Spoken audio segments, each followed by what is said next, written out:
Okay, Brandon and Whitney, I'm so excited to have you on the Mind Your Hormones podcast. I'm even more excited now that I know a little bit about you, Whitney, that we just shared and how much we have in common.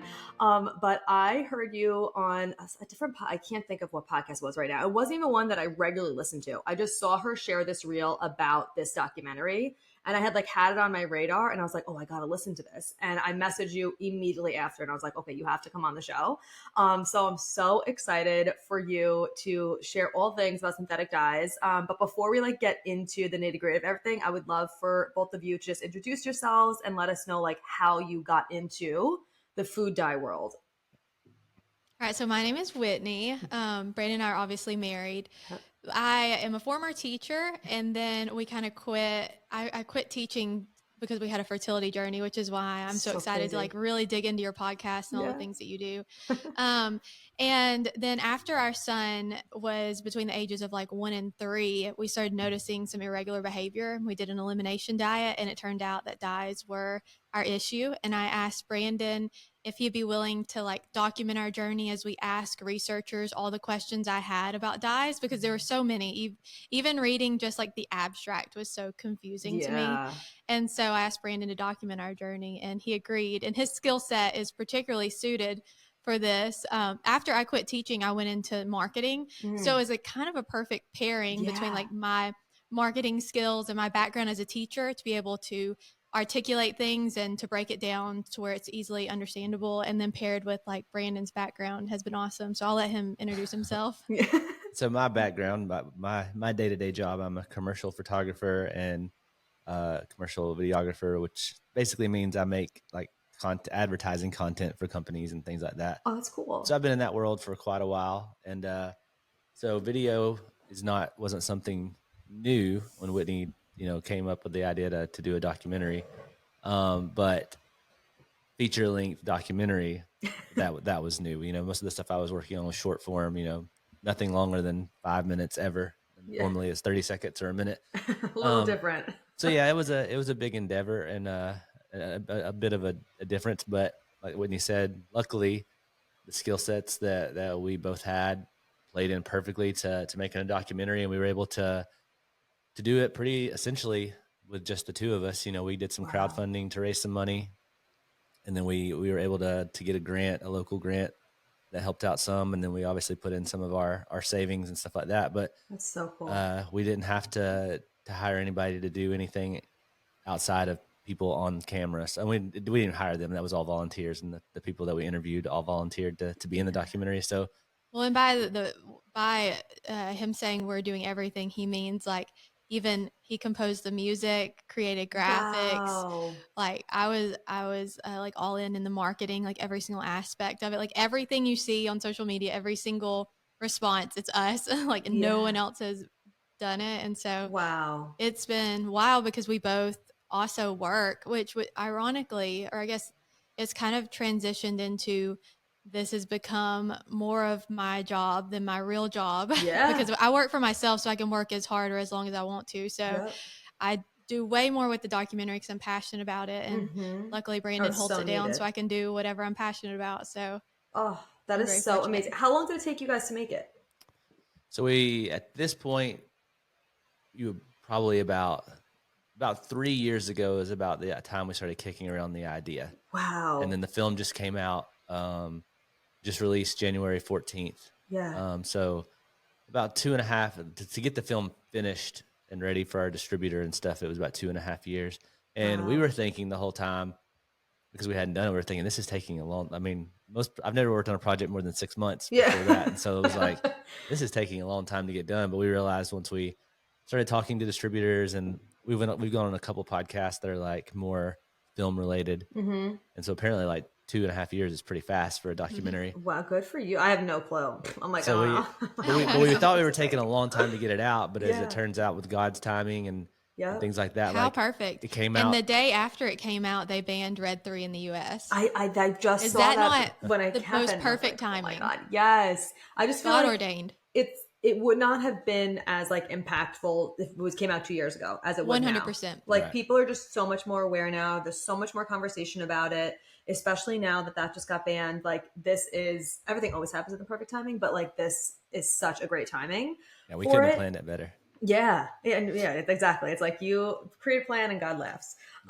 So I love that. And okay, so why you guys are so passionate about it, which you touched on, your son was having, you said, some behavior issues. I'd love for you to go into like as much detail as you feel comfortable sharing, obviously, about like what you were noticing, how old he was, because I know you were talking about in the documentary too of like you were confused. Okay, is this just normal toddler behavior? Is this, something that's extreme? And a lot of women listening to this either have children or on their way to be children. So this is going to be really helpful for them. So what were like the like red flags? You're like, like, is this normal? Is this not normal? Like, what's going on? Yeah, so we're going back and forth between is this normal or not normal Yeah. behavior, because like it was the first time we had ever been parents Right. before. And so between the ages of 1 and 3, he was really kind of a puzzle because some days were really, really great, but most days were really rough. And they were rough at home. But he also did a mother's morning out, which is like a half day program that he went to like 2 days a week. So from like 9 to 11:30, which is a very short amount of time. And you wouldn't expect that to be an issue. But Right. in those few hours, he would have several write ups. He would have hurt several kids. He would have Wow. had several meltdowns. And it was becoming increasingly difficult with that mother's morning out. And it was hard for me as a teacher because as a teacher, I've been on the other side with a child that has been a really big issue in the classroom, and Yes. the parents are not cooperating. And I didn't want to be that parent. Right. And so I was like doing this balancing act, and they were really wanting us to go ahead and get him like evaluated and start an RTI at 3. Oh my God. And so we did not feel good about that. And Yeah. especially because some of those days were really, really good. And it's Right. like you can't turn off ADHD, autism, or whatever diagnosis is we were Right. looking at. Right. And so we really just wanted to help him. We started behavior therapy. I was listening to all the podcasts, devouring all the books, and like nothing really helped. And then we were on vacation, actually. I haven't gone into this much detail in very many podcasts. We were on vacation, and it was after we had like we didn't do this very often, but it was after we had like sugary ice cream and the Superman ice cream and all the toppings. We went to a place where you put all the things in, and he had never done that before. It was the worst behavior we've ever had. And we didn't even associate it with dyes, but we were like, "Ooh, this is miserable." Yeah. And so I was researching it, and I was talking to one of my friends, and I was like, I really want to see if diet is affecting him, because when I have a lot of food allergies and sensitivities. And so when I eliminated those foods, my body started healing, and it almost eliminated all of my autoimmune issues. And that's not the case for everybody, but for me it was. So I knew the power of finding out what foods work for us and don't. Yes. And so I found an article that suggested eliminating wheat, dairy, and synthetic dyes. And on that trip, we started looking at everything. And we really were expecting the wheat and the dairy to have the most effect because he was consuming so much wheat and dairy. Synthetic dyes, he was really only consuming on the daily. His daily allergy medicine was the only thing daily that he took. Of course, we'd have the occasional treats or birthday parties, but Right. we didn't have the sugary cereal. And when we went through our pantry and our refrigerator, we really didn't find dyes other than in allergy medicine and marshmallows. There might have and been a few treats. yeah, here like and a there. couple of things, but nothing like on the regular. Right. And so when we did a 30-day elimination diet, and the child that we had after 48 hours, the child that we had on that 30-day elimination diet, he was so easygoing. Wow. He went from, having meltdowns and hitting us probably close to 10 times a day to like maybe once in that 30 Wow. days. And so Wow. we were like, holy cow. We like to say it eliminating synthetic dyes, like it took away like 98% of the issues we were having, and the other 2% he could slow down, you could reason with him, you could talk with him, and it was like we would immediately make progress, whereas before it was like you couldn't make any progress. Wow. And so after the 30-day elimination diet, we reintroduced wheat, and it had no effect. We reintroduced dairy, and it had no effect. And then we reintroduced dyes, several weeks later, and within 15 minutes all those behaviors came flooding Wow, back. that And so we fast. knew it was dyes. And then he's had a couple of exposures after that we can say, oh, holy cow, we know it's dyes. And, Yeah. Well, we would have like, even after we were started removing dyes, we would have these little stints where his behavior would kind of like flare back up, and we're like, what's going on? And we would kind of dig a little deeper into our pantry and find things like Whitney. They normally have like just regular like tortillas that he would eat or whatever, Like but he whole ran wheat out. And organic so Whitney had tortillas. these like spinach tortillas and didn't think Oh, and there's anything of it. green. And they had blue and yellow dye in it. And Oh like my God. we assumed the green was from spinach. We never read the ingredients. And then he had this bad behavior. We went and kind of looked at what he had been eating. Then we find Wow. dyes in the spinach wraps and then marshmallows and things like that you don't think of when you're starting the journey early on, and then eventually you just become like a label reading ninja and you just eat everything. Well, and, like, especially because fast you're connecting the dots. Wait, so before we fast forward, I want to pause at that really quick. So like you were saying, like 10 times a day, he was like hitting you, things like that. So I want to get like specific on like certain behaviors that you were experiencing. So like he was hitting you guys, like you said, he was hurting other kids. Like what did it really look like? Because I know like I have a 19-month-old right now, and she'll like, if she's mad, she'll like, you know, hit me sometimes, or she'll like throw some things down, like if she's pissed or whatever, like few and far between.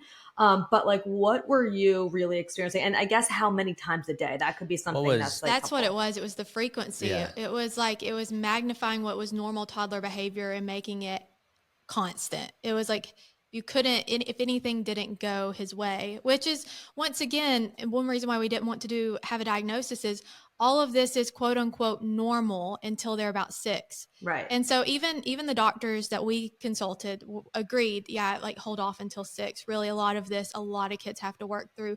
But what was most concerning for us is some days were great and we didn't have any of that. And some days it was like, holy cow, he's a completely different kid. And it was like, I think his biggest issue is probably like, you sum it up with like impulse control. It's like, if he wanted to hug somebody, he hugged them with all his might and would take them down to the floor. Or which that's kind of his natural tendency even still to an extent. Yeah, but it's like it's magnifying it to a Right. very difficult and we tried to reason with ourselves with saying, you know, okay, this has got to be normal. It's normal. Like surely this will get better. But I Right. think the big issue was like when we did have a meeting with his teachers and realized that, okay, he's the only one having this meeting in his class, and he's become like that kid in the class. And so like, well, and it was also Sunday school and play dates, and we tried to, we would hover everywhere. We would go places, and when it like, he would be having the time of his life, but when it was time to go, it was just like, yeah, that was hard. Which is explosion once again of- normal to an extent, but Right. it was like some days you could transition, it was super easy, and then other days were really bad. Well, and I also want to point out that like with dyes, it seems like if your child has a reaction, it's magnifying what's already kind of naturally there in a lot of ways. So our son is, I don't mean to say this in a bragging way, but like it's your child. He has a very high, he has a very high IQ. And so like kids that are gifted oftentimes get overstimulated easy anyway. Right. Like, because kids that are gifted can take in such a large input of information that like places like the playground are already naturally overstimulating. Yes. And so he's going into that. And what was interesting is he could always sit still and listen during the teaching time or any time where he had something to do. It was always on the playground and free play. And it was just like they would say he's not mad. It's just like he gets overwhelmed, and that sounds like he needs a diagnosis, but it wasn't like that every day. And once we eliminated dyes, you know, all those behaviors went away within 48 hours. He also Another did a lot interesting thing. I was about to say he that did a lot of stimming. He would, anytime he would do something real active, he would spin his hands in like circles. We haven't said that in many podcasts because that sounds crazy. Yeah, no, but it's, I mean, it's the truth. Yeah. He's still to this day, you'll notice if he has an exposure or something, that's sometimes he's 6. A sign that you'll notice that, okay, he doesn't normally do that. Like, isn't it so interesting? Like, and I was in the documentary, I know it was like one of the kids were like scratching themselves, pulling like their clothes, like these different things that can expose. And like, what's so important for parents to hear too, who are listening to this is like, of course this is your first child, so you don't know. And like, you have that phase where you're like, everything's normal, like it's fine. Cause like, you don't want to really like admit what's going on. And then once you're looking at it, you're like, okay, but you had the intuition to know, like, it's not a diagnosis like ADHD or autism or something like that, because you knew it wasn't all the time. And like we have to do our own research these days because, you know, obviously you can't go to the doctor. They wouldn't be like, why don't you take out food dyes? Like most doctors would not recommend that. So anyway, so I love that you did that. And within such a quick period of time. And then you said 15 minutes after he would have an exposure, you see those symptoms again. And it was like, intense emotional dysregulation was the number one symptom. Something little, like he needed to go to the bathroom and he wanted to go, he prefers going to the boys' bathroom because they have urinals, but like I took him instead of Brandon, like something like that, which would normally be like, okay, whatever. And what's crazy is his natural tendency is he's so easy going. Like he's such an easy kid off the eyes, like completely different. But something like that would immediately set him off. And of course now he's 6. And so it's a little bit different now that he has an exposure and he can hold it together. And of course he's not like tackling and hitting, and he doesn't have the aggression like he would at that normal toddler age. Yeah, he's a little more regulated now. For sure. Yeah. And like to fast forward, like he's had 3 years in public school. So we have an incredible STEM school where we live, and he's in a German immersion program and he's in the gifted program. And in that time, we have not had a single time where he's hurt a kid or had a meltdown or cried and pitched a fit. And like every meeting we've had, they're like, we can't think of goals. Like academically, obviously he's doing incredible. And I'm like, okay, well, let's look at behavior. Is there something we need to work on? No, he's great. Like the biggest concern but that is normal. You know what I'm saying? It's not like this crazy to contrast that. When we were in our journey going through this, I legitimately thought that I was going to have to homeschool him to protect other children, but then also to protect him, you know? So and there's nothing wrong with homeschooling. I still consider it about once a month. I'm like, oh, it'd be fun to homeschool. I don't know. But, but the fact that he's thriving so well in public school, and he's making friends, and none of that is an issue now. And so now, like if he has an exposure, like if he gets markers on his hands, he's a little bit more emotional. It's more difficult even just to from sleep. Markers on his hands, because it goes right into the bloodstream. Thermal exposure, yeah. Wow. Or like a temporary tattoo. We figured that out with a temporary tattoo. We really have not consumed dyes in so long. I don't really know what that reaction would be that I know of. And so, now the reactions are a little bit different and a little bit more mild. But, you know, if you were on this constant loop, which he was on a constant Reb 40 loop because of his allergy medicines, and then he had chronic ear infection. So he's always on an antibiotic to solve that, which probably messed with his gut. And like Reb 40 really kept him awake. And that was one of his big symptoms I forgot to mention, is that he couldn't sleep. And so if you're not sleeping, you're always getting in trouble. It's like, it's not only that, you know, these chemicals are impacting your brain, which they do. But it's also this, like, it's this pattern of really poor sleep, which affects everything. And this pattern of always getting in trouble and poor relationships with everyone. And you know what I mean? Like, so it's just this constant terrible cycle that it's so crazy when he watches it, or if he listens to podcasts, he's like, I really did that, because it's literally such a like Dr. Jekyll, Mr. Hyde kind of situation. Like, it doesn't make sense how he could react this way. And most kids don't react that strongly. He's different. Him and the kids in the documentary are extreme. Like, there's a spectrum. Like everybody's on a spectrum. So we're kind of, their reactions kind of towards the higher end of the spectrum. But what we've realized throughout this journey, you know, we started a Facebook group, or Whitney started a Facebook group around the same time we started kicking around the idea for a film. And that Facebook group has grown. I think we're like 720,000 people in that Facebook group. And so we've heard story after story of similar reactions to our kids and the kids. Although it's uncommon, although it's not super common, it's not uncommon. Like there are millions of kids that have that reaction. Realized. There's probably millions more kids that have no idea they have that reaction. 100%. And like, it's just, there's so many other effects other than just like behavioral too, that 100%. Can be affected from these dyes. So like, in the documentary, obviously, like it could affect you neurologically, which is what you see from like the behavior, but it was also saying that some of them could be genotoxic, which means you get DNA damage that could cause tumors, be passed from the mother to the child. So like, what have you found within the research with that aspect as well? Because maybe even someone's listening like, oh, like my kid didn't have any of these behavior issues, but it's like, you still don't want to be having these synthetic dyes for so many reasons. It's absolutely ridiculous that it's legal to be in food. Like that's a whole nother conversation that we could go on like an entire rant about. I just like cannot even get over it. But anyway, so what, the genotoxic, DNA damage, all of that, like what aspect can you share with us about that can affect either, you know, whether it's a child or an adult with these synthetic dyes? So I want to preface my answer by saying that dyes are a chemical, and many of them are made as a byproduct of petroleum. And so like, it's not really anything that you want to be consuming anyway. No. But there are lots of studies that we didn't include in our documentary. We really wanted to focus and hone in on a few key takeaways that, Totally. because it's for the general public. If Right. we overwhelmed the general public, they wouldn't have any takeaways. So we wanted to make Exactly. sure that they had a few concise takeaways. Smart. But we know that Rev 40 can increase, or one study has shown that Rev 40 can increase your susceptibility to colitis, which is it. That's in several antibiotics. So that's a whole other rabbit hole. Oh my God. Yellow 5 and yellow 6. Why is that an antibiotic? I know, that's such an issue. Ridiculous.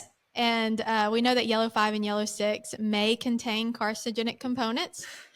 So that's an issue. Also, there's a lot of families, which we kind of learned this halfway through filming our documentary, but there are a lot of families that have children, or they themselves have allergic and like histamine reactions to yellow 5, yellow 6, and red 40. So it's a really big one for true allergies, anaphylaxis, and issues like that. Wow. Red 3 and yellow 5 can be genotoxic, which means that it can damage the DNA. And that DNA can be damaged and turned into a tumor, or that DNA can be damaged and passed from you to your child, or if your child's DNA is damaged from them to their child. That's so and crazy. So that's an issue. Yeah. And there's this so is many known issues. information, and it's still in food and in medications. Like medication is supposed to be helping you, healing you, fixing the problem, but like it also has all these other things with it. Like that's so crazy. And the big issue with dyes, like there's a lot of additives in our food that people, you know, are becoming more aware of. They're causing issues, and they're causing different, different symptoms. Problems and symptoms with people. But the thing about synthetic dyes is it's one of, if not the only additive that's like completely cosmetic. Like there's no, it's not serving any kind of like preservative value or flavor value or anything like that. It's purely for looks and for marketing. And so it's kind of like almost like, well, we know, you know, we have all these studies that show these potential harms outside of just a behavior and neurological effects. Like, and if there was another argument for it, I could understand like the pushback, but the fact that it's just cosmetic, that's where it's kind of like, it gets kind of, like, why is there such a push to keep these ingredients that even, you know, let's say that like, even if half of what the studies show is true, like still it's like, why would you want to consume that just for the purpose of food being more brightly colored? So. Right, because it makes them more money because kids want shit that's brighter, right? So it's like, oh, this cupcake looks so good, so like vibrant red. Like over the holidays, we did like a Christmas cookie challenge at our house, and I got obviously non-dye. I forget the brand. It was a good brand, Watkins? Or whatever. What is it? Was it Watkins? No. Color Supernatural. Kitchen. Supernatural. Yes, Supernatural. Ooh, it was Supernatural. Love her. And so I'm making it, and it's like, it wasn't like vibrant green or vibrant red, like, but it was, who cares? Like the kids did not say one thing about it. Good. They had no idea. It was like, we like mixed it together. So my husband was like, this looks like pesto, because it was like the color that the green was. But who cared? Like they still ate it. They still painted on the cookies. Like they loved it. And it's like, there are these alternative options. And yeah, like maybe it would be a little bit of a change, like consumer wise, eventually, to go from this like bright, unnatural color that things are. But I mean, hopefully we're moving that direction, since I guess we saw like one of them, you know, was recently banned, but it's absolutely ridiculous. So let's can you list off the actual food dyes so people can know? And also aren't there certain ones where like it'll be named a different thing? It doesn't always say like red 40 or whatever that it is. I can explain that a little bit. So, okay. So in the United States, we have 9. Well, now we have 8 because, like you said, well, for the next couple of years, but it will still be in our food. Like it will still be in our food and medicine until 2027, 2028. So it's still relevant. So, and that's red 3. Mm-hmm. So we also have red 40, yellow 5, yellow 6, blue 1, blue 2, green 3, and then citrus red number 2, which is only approved for the use for like to be put on the skin of oranges, which. But it's not used but very it hasn't often. Been, it hasn't been used in years. Yeah, so no one freak out. Yeah, it hasn't been used in years. And there's also But it's crazy that they would approve it for that. And then there's also orange B, which hasn't been used. Like if you look online, it says it hasn't been used in decades because of its potential health Well, we concerns. know because synthetic dyes have to be batch certified. So every single batch of dyes has to be sent in to the FDA for them to test and make sure it has the allowable levels of certain things like lead and things like that. Levels, but Allowable it's still levels. in there.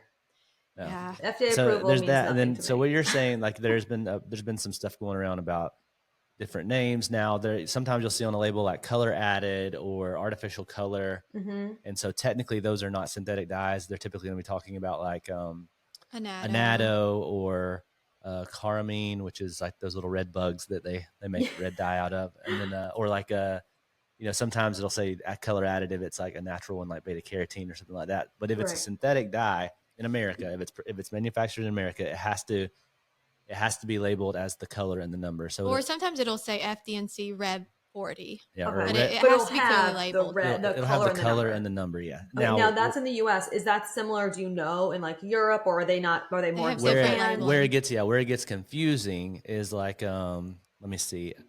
So like in Europe they have an E system. So like I can't remember which one it is, but one of them is like I think E27, E127.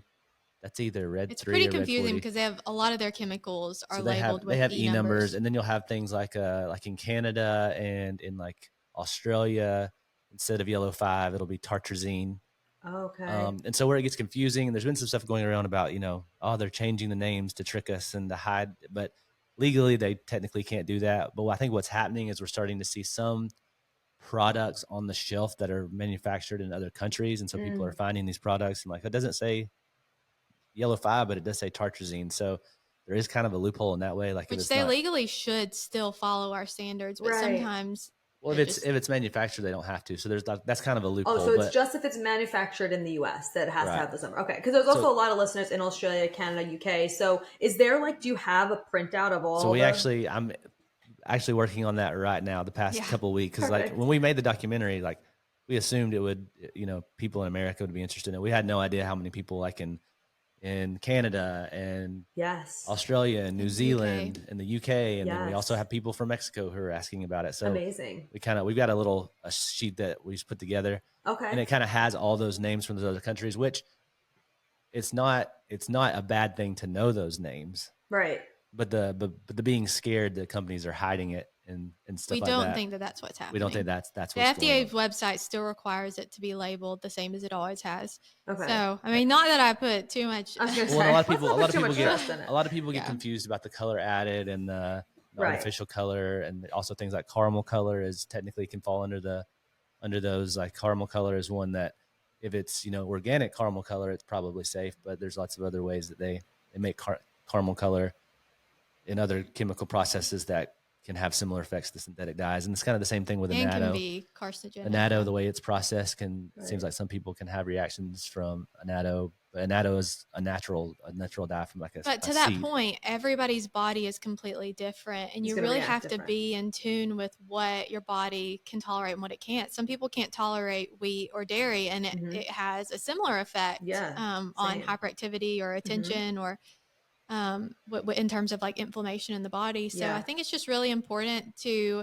a super safeguard is like foods that are organic innately cannot have synthetic dyes. Yeah, that's going to be the next thing I would say. Like if you just are buying organic as much as possible. Exactly. That's, you're at least minimizing it. Right. And organic too, it's different in like the UK and everywhere. Like they naturally just have less shit in their foods than we do here, which, welcome to America. But like, that's the thing. And if you're eating mostly whole foods, if you're doing things that are organic, like there's so many brands now that are doing things that don't have the stuff in there. Like but the other side of this is that they could be more expensive. So it's like targeting, a demographic that like it's easier or cheaper for parents to just get like Lucky Charms or like whatever that has all these like, food dyes and stuff in it, which is obviously a whole nother problem. But it's like, there are different options that you can take to reduce it because it's worth it, and you'll save your money in the long term in other ways. It's like then, having to go through these behavior issues, God forbid cancer, like whatever with your child. Yeah. Wait, before I forget really quick. So Brandon, this list you're coming up with, if people go to your website, eventually they'll be able to get it? It'll be on the resource page, and we'll probably put it out on our, we'll put it out as a post on our on our Facebook page and maybe even our Instagram. Yeah, so I'd say to dieforthedocumentary.com/resources, we have tons of useful lists and resources and I'll put this in the show templates notes. to write your senators and like all the things. Oh, and amazing. even we have a blog to help you eliminate dyes and to kind of walk you through it and to think through the products that can have synthetic dyes. Yeah, but we'll add it to that. Yeah, we'll put all that in the show notes.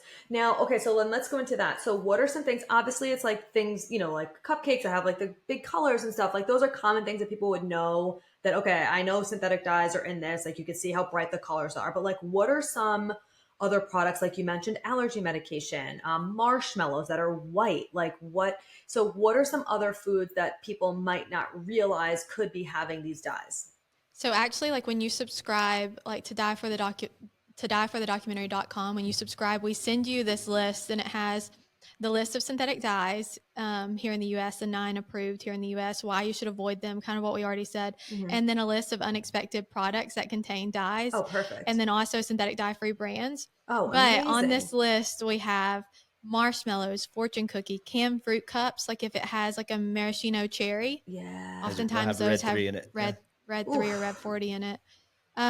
Chips like Doritos, that was a painful one for me to swallow. Vanilla and chocolate icing.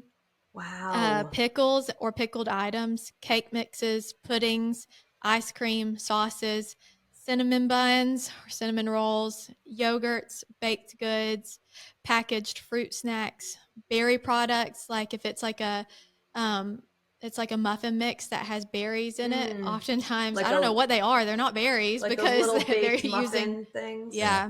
Oh, those used to be so good. I know. R.I.P. Movie popcorn. A lot of movie theater popcorn. Yellow?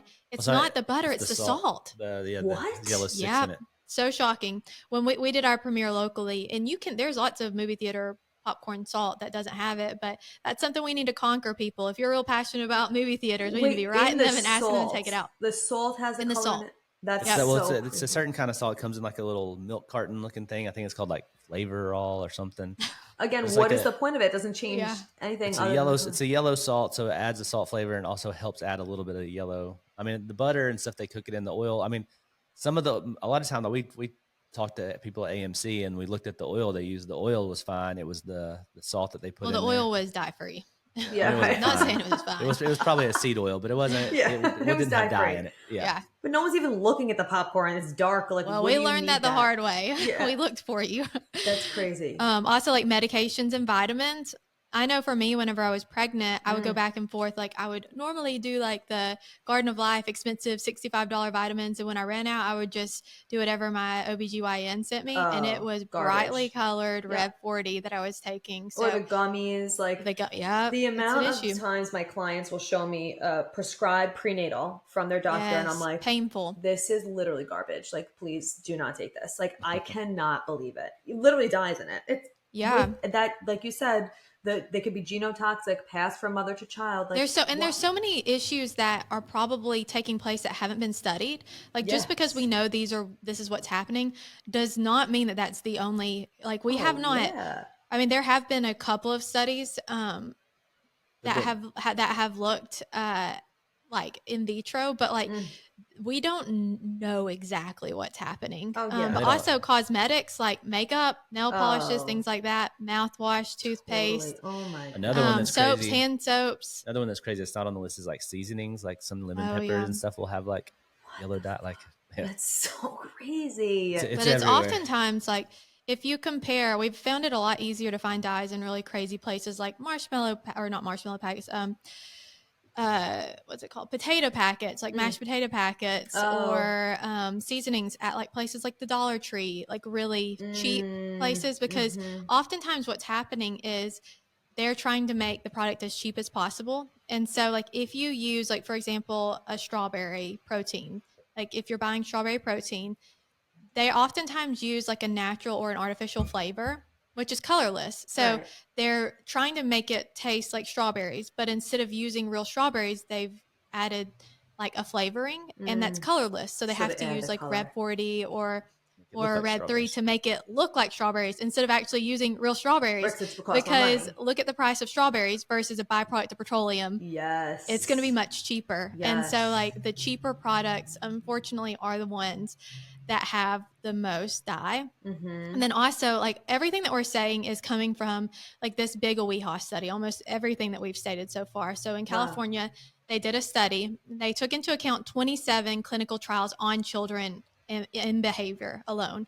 And so they looked the entire gamut from children's, the 27 clinical trials on children. They also looked at animalistic studies and in vitro studies, and it culminated in this big study. And one thing that they found out is that children in low income areas, especially children that are brown, they're consuming the most dyes. And that's because like if you are like, for example, where we live, we have very high poverty where we live.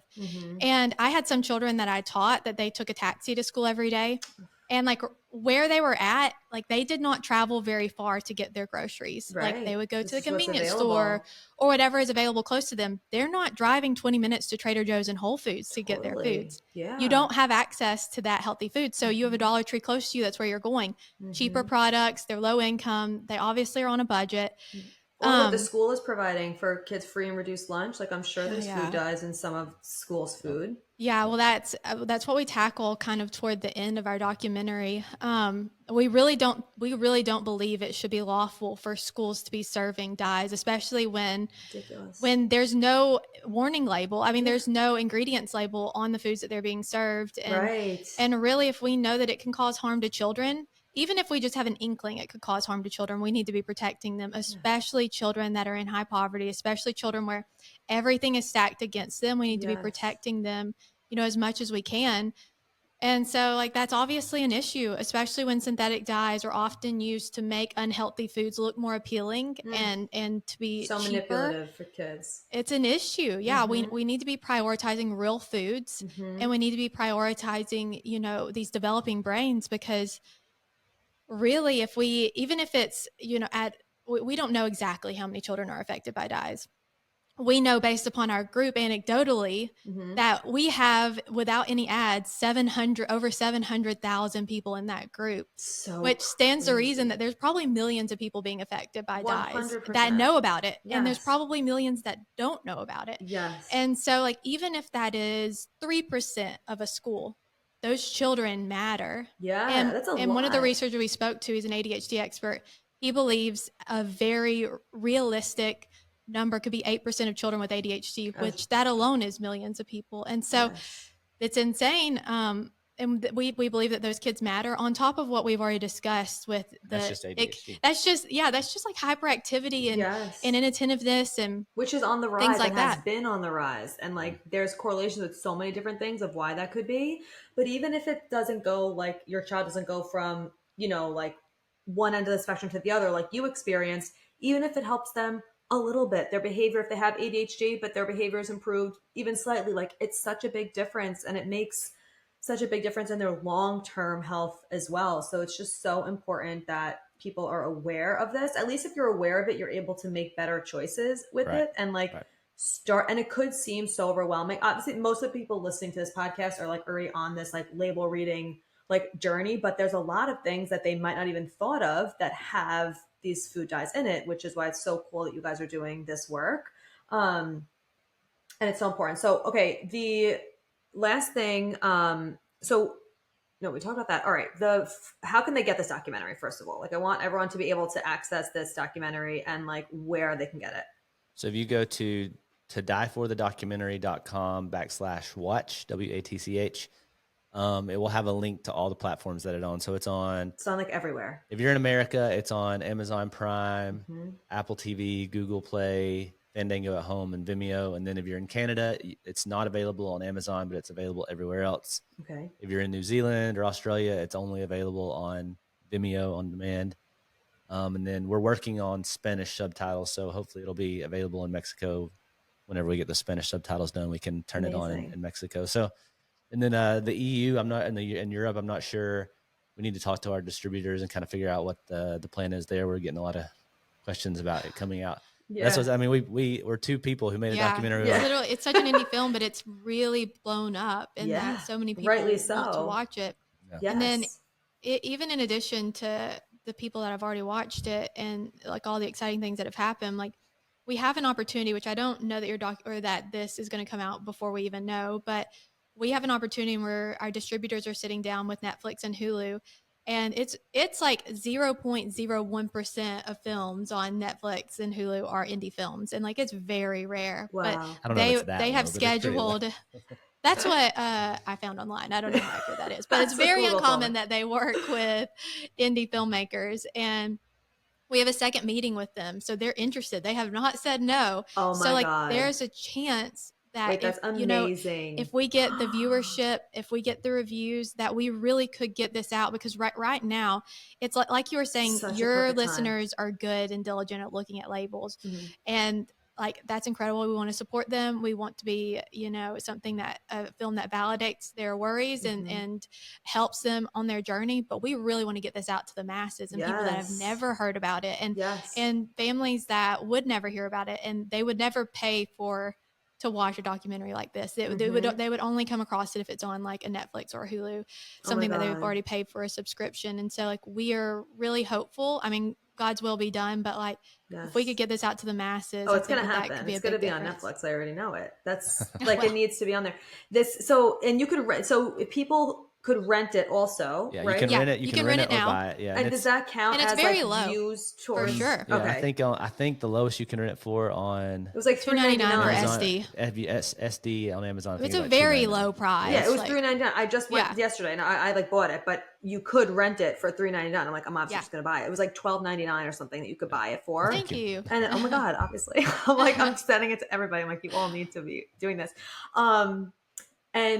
But yeah, even like people listening to this though, like a lot of them are also like, yes, they'll eat whole foods and stuff, but they might not realize how much these synthetic dyes can actually have such a big impact, and just be like, oh, like my kid will just have a treat like here and there. And like you were saying with your child, it's like even the sporadic here and there and the very small amount made such a big difference. Yeah. And you could get it on DVD too, right? Not just streaming. You can. What's crazy interestingly, is we sold I think close to 700 copies on DVD, which the first week. Crazy. Wow. So much so that Amazon ran out of stock. So they're good. You can, but they're running late.